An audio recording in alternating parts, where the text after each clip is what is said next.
বই দুটো এখানেই পাওয়া যাচ্ছে। আমি সবাইকে অনুরোধ করব বইয়ের একটি করে কপি সংগ্রহ করতে এবং মনোযোগ দিয়ে পড়তে।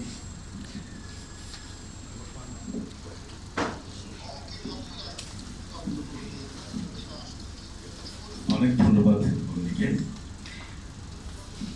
আমি আসলে বইটির ভূমিকাটা একটু পড়া দরকার, সবার জানা দরকার।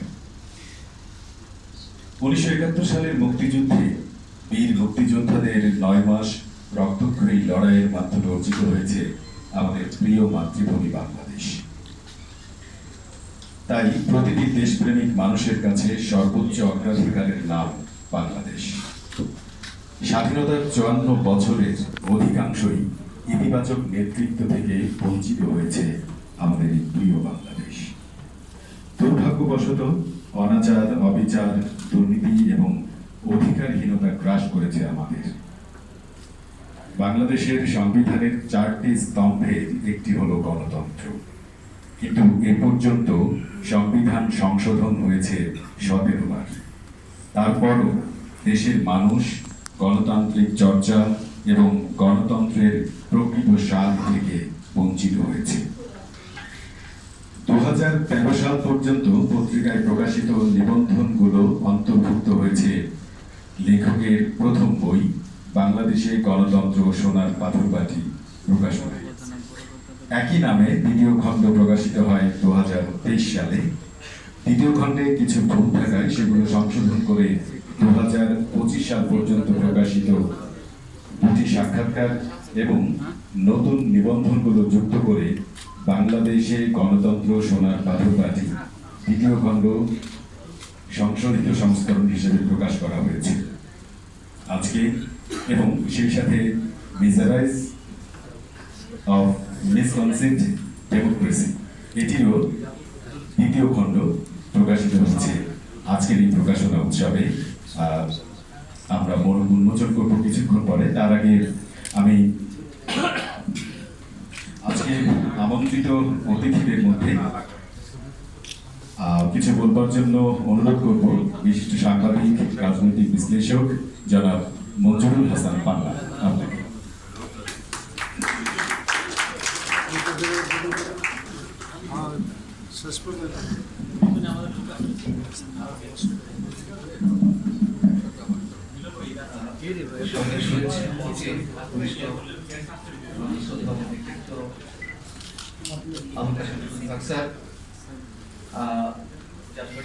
আমার ব্যক্তিগতভাবে খুবই পছন্দের যে জিএম কাদের ভাই, মহাসচিব স্বামী পাটোয়ারি ভাই সহ সামনে যারা ছিল, শুভেচ্ছা সবাইকে। বইয়ের মোড় উন্মোচন আমি একটু অনুরোধ করবো যে আমার টুকটাক পড়াশোনা অভ্যাস আছে। আমি যে বইটা হাতে পেয়েছি কাদের ভাইয়ের, সেটি আমি জাস্ট অবাক হয়ে গেলাম। সবটুকু পড়া হয়নি, যেটা সত্য কথা, যতটুকু দেখলাম এর আগে পরে।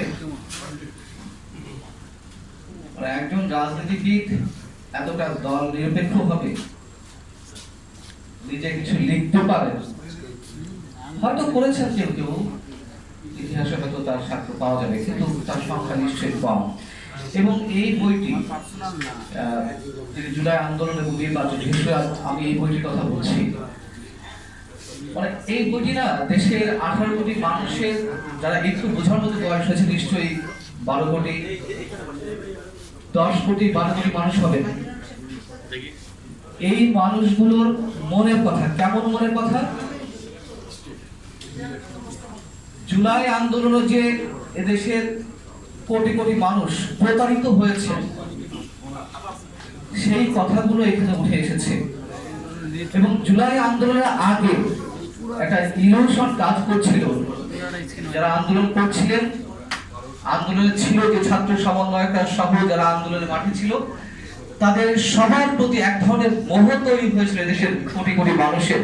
যে বাস্তবতা, অসংখ্য আওয়ামী পরিবারের সদস্যরা যারা অ্যাক্টিভলি পলিটিক্স করতো, আওয়ামী লীগের পলিটিক্স করতো, আমি দায়িত্ব নিয়ে বলতে পারি অনেকে সেই আন্দোলনে অংশ নিয়েছিল।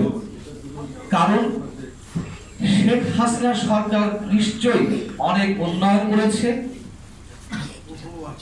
মার্কিন সাম্রাজ্যবাদ থেকে বাংলাদেশকে মুক্ত রেখেছে, কিন্তু দুর্নীতি তো ছিল, নির্বাচন বিহীন ব্যবস্থা গড়ে তুলেছিল, দেশের প্রতিটি ইনস্টিটিউশন থেকে নির্বাচনে পাঠানো হয়েছিল।